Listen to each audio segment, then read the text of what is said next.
Здравствуйте, дорогие учителя! Подготовка к ВАЛ-тесту по педагогике и психологии. Итак, первый вопрос.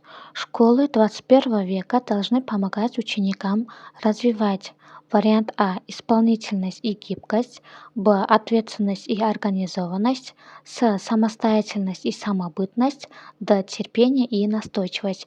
Правильный вариант — самостоятельность и самобытность. Второй вопрос. Одной из важнейших характеристик естественного уровня языка покрашенным является наличие периода. Вариант А — активного слушания, Б — альтернативного письма, С — коммуникативного участия, Д — продуктивного чтения. Правильный вариант — вариант А — активного слушания. Третий вопрос. Коммуникативный метод направлен на вариант А — взаимопроверку соблюдения языковых норм, Б — использование языка для общения, В — развитие навыков работы в группе, Д — совершенствование ораторского мастерства. Правильный вариант — вариант Б — использование языка для общения. Четвертый вопрос.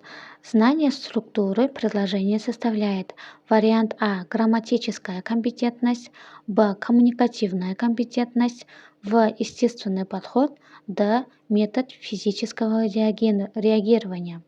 Правильный вариант — вариант А. Знание структуры предложения составляет грамматическая компетентность.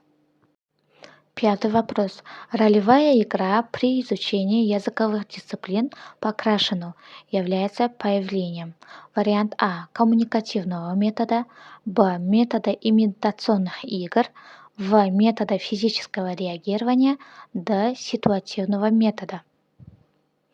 Правильный вариант — вариант А — коммуникативного метода. Шестой вопрос.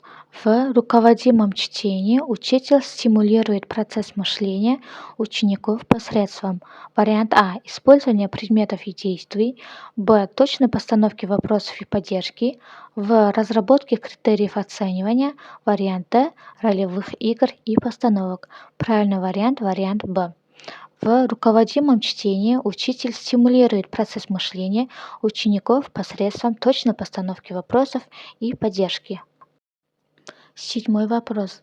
Внедрение критериального оценивания направлено на то, чтобы процесс оценивания стал более вариант А — закрытым и конфиденциальным, вариант Б — эффективным и конструктивным, вариант В — лояльным и гуманным, вариант Д — рациональным и быстрым. Правильный вариант — вариант Б. Внедрение критериального оценивания направлено на то, чтобы процесс оценивания стал более объективным и конструктивным. Восьмой вопрос. Основанием для формативного оценивания может служить вариант А — годовая контрольная работа, Б — экзаменационный лист, В — портфолио достижений, Д — итоговый диктант. Правильный вариант — вариант В. Основанием для формативного оценивания может служить портфолио достижений.